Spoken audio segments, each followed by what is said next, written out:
नमस्कार स्टूडेंट्स, स्वागत है एक बार फिर से आपका हमारे सीकर क्लासेस परिवार में। आज के सेशन में अपन डिस्कस करने वाले हैं राजस्थान में एक बहुत बड़ी मात्रा में भर्ती निकली है उसके बारे में। जैसा कि आप जानते हैं राजस्थान के अंदर पहली बार एक वैकेंसी आई है। बहुत ही बड़ी मात्रा में ये जो वैकेंसी है वो राजस्थान के अंतर्गत आई है और ये जो भर्ती है इस भर्ती के बारे में अपन संपूर्ण चर्चा आज के सेशन में करने वाले हैं कि ये जो भर्ती है उसका जो सिलेबस है वो किस प्रकार से रहने वाला है, योग्यता इसके लिए क्या है, इसके साथ ही जो कौन कौन से विषय हैं वो इस परीक्षा के अंतर्गत आने वाले हैं और कौन से सब्जेक्ट का कितना वेटेज यहाँ पे रहने वाला है, ये सारे की सारी जो डिस्कस है वो आपको किसी केवल इस एक वीडियो में ही मिल जाएंगे। चलिए, पशु परिचर जिसे अपन कहते हैं एनिमल अटेंडेंट, ये जो भर्ती है 2023 में सबसे पहले अपन बात कर रहे हैं कि पहली बार ये जो भर्ती आई है। योग्यता है इसमें केवल 10वीं पास जितने भी जो स्टूडेंट्स हैं वो सारे के सारे इसमें फॉर्म लगा सकते हैं। ये जो भर्ती है इसकी एक मुख्य विशेषता ये भी है कि इसमें सीईटी अनिवार्य नहीं है, यानी कि ऐसे स्टूडेंट्स जिनकी सीईटी एग्जाम पास नहीं हुई है या फिर जिन्होंने सीईटी के फॉर्म नहीं लगाए हैं वो भी सारे स्टूडेंट इसके फॉर्म लगा सकते हैं। मुख्य बात क्या है, जो बात अपने को सबको पता होनी चाहिए वो ये है कि जीके का जो वेटेज है वो इसमें सबसे ज्यादा रखा गया है, वो अपन आगे की स्लाइड में डिस्कस करने वाले हैं।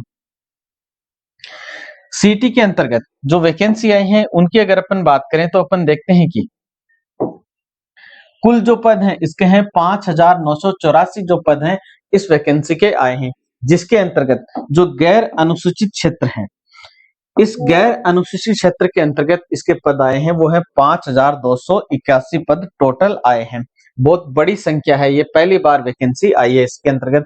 जो अनुसूचित क्षेत्र है उसके अंतर्गत अपन बात करें तो कुल जो पद हैं वो है 653 पद हैं वो हैं राजस्थान में अनुसूचित क्षेत्र के अंतर्गत हैं। नेक्स्ट अपन बात करते हैं इसके बारे में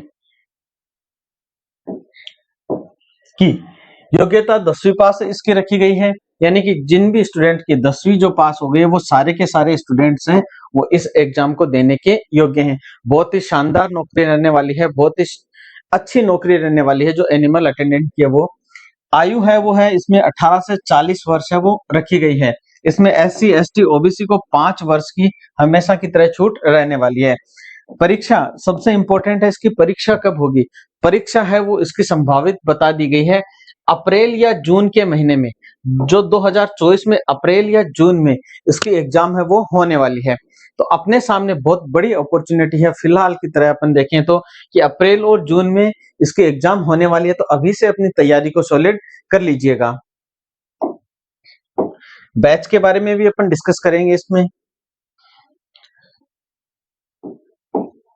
इसके बाद अपन देखें कि परीक्षा जो स्कीम है वो किस तरह से रहने वाली है। टोटल 3 घंटे का समय है वो आपको दिया जाएगा, यानी कि 180 मिनट का समय है वो आपको यहाँ पर दिया जाएगा। क्वेश्चनों की अगर अपन बात करें तो कुल प्रश्न है वो रहने वाले हैं 150 प्रश्न यहाँ पर रहने वाले हैं, जो 150 अंक के ही हैं। इनका जो अंक भार है वो 150 अंक है, यानी कि एक प्रश्न है वो 1 नंबर का रहने वाला है। पूरी एग्जाम में पार्टों की अगर अपन बात करें तो 2 पार्टों में अपना पेपर है वो डिवाइड होगा, पार्ट ए और पार्ट बी। पार्ट ए के अंतर्गत जो जीके के क्वेश्चन है वो अपने को पूछे जाएंगे। 105 जो क्वेश्चन है वो जीके से संबंधित रहने वाले हैं, यानी कि 105 जो प्रश्न है वो 105 अंक के ही रहने वाले हैं। ठीक है, तो इसमें अपन कह सकते हैं कि जीके का जो भार है वो बहुत ज्यादा है, यानी कि लगभग अपन माने तो 75% है वो जीके का ही पार्ट इसके अंतर्गत आने वाला है। और एनिमल हस्बेंड्री से संबंधित अगर अपन बात करें तो यहाँ पर 45 क्वेश्चन है वो उससे पूछे जाने वाले हैं। और यहाँ पर पार्ट बी के अंतर जो रहने वाला है वो 45 अंक का ही अंक भार यहाँ पर रहने वाला है। तो टोटल मिला के अगर अपन बात करें तो 150 अंक का यहाँ पर अपना पेपर रहने वाला है। इसके अंतर्गत क्या है, 40% आपको अंक लाने अनिवार्य हैं। ठीक है, यानी कि राजस्थान में ये तो है कि जितनी भी जो एग्जाम्स होती हैं उनमें कम से कम 40% जो अंक है वो लाने अनिवार्य हैं। यानी यहाँ पर भी यही फॉर्मूला लागू रहेगा कि जिस भी स्टूडेंट के 40% अंक आ रहे हैं उनका सबका सिलेक्शन यहाँ पर रहने वाला है, और बाकी आगे अगर मेरिट फाइट होती है तो आगे भी इससे जा सकता है। इसके बाद में अपन नेक्स्ट देखते हैं कि जो सिलेबस के अंदर जो चीजें हैं वो किस प्रकार से रहने वाली हैं। पार्ट ए की अगर अपन बात करें पाठ्यक्रम के अंतर्गत, तो राजस्थान का जो सामान्य ज्ञान है वो रहने वाला है। इसके साथ ही ज्योग्राफी, सामान्य ज्ञान जो करंट जीके है अपना वो रहने वाला है। राजस्थान के सामान्य ज्ञान से संबंधित यहाँ पे ये बात है। ज्योग्राफी रहने वाली है, राजस्थान का भूगोल है वो यहाँ पे रहने वाला है। इसके साथ ही राजस्थान की कला एवं संस्कृति एवं इतिहास ये रहने वाला है। इसके साथ सामान्य विज्ञान और गणित है वो यहाँ पर रहने वाला है, मैथ्स। ये जो इसका स्टैंडर्ड लेवल है वो केवल 10th लेवल रहने वाला है, यानी कि 10th लेवल का जो स्टैंडर्ड है वो यहाँ पर पूछा जाएगा पार्ट ए के अंतर्गत, जिसमें आपके कुल कितने प्रश्न होंगे, 105 प्रश्न रहने वाले हैं। और ये 105 प्रश्न है वो 105 अंक के ही रहने वाले हैं, यानी कि 105 अंक का जो पार्ट है वो यहाँ से पूछा जाएगा। राजस्थान का सामान्य ज्ञान, ज्योग्राफी और कला व संस्कृति एवं इतिहास से संबंधित, सामान्य विज्ञान और मैथ से संबंधित यहाँ पे रहने वाला है।